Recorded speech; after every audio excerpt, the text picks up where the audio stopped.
Hello guys. So naray tutorial guys no.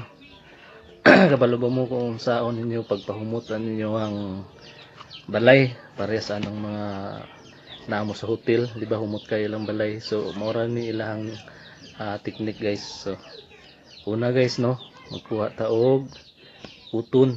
Kuton guys. Atay kuton. So kuha na to ng kuton. Magbutang ta diri guys og kuton. So utang na to ng kuton guys. Then kuha tag fabric conditioner. So butangan na to kaning fabric conditioner. So butang na to na diha guys. So na to siya. Doon na to na guys. Then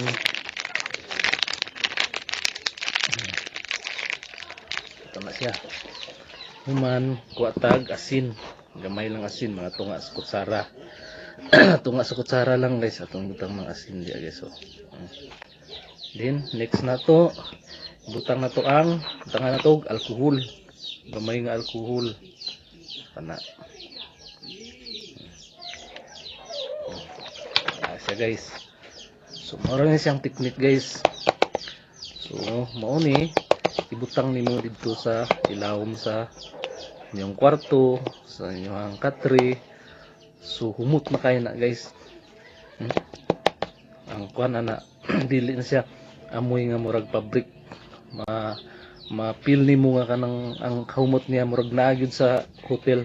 So humot kayo siya. So ani lang guys ang technique diay nila. So salamat sa pag tanaw guys no, sana naamoy na katunan ani. So try niyo guys. Humot kayo. Thank you.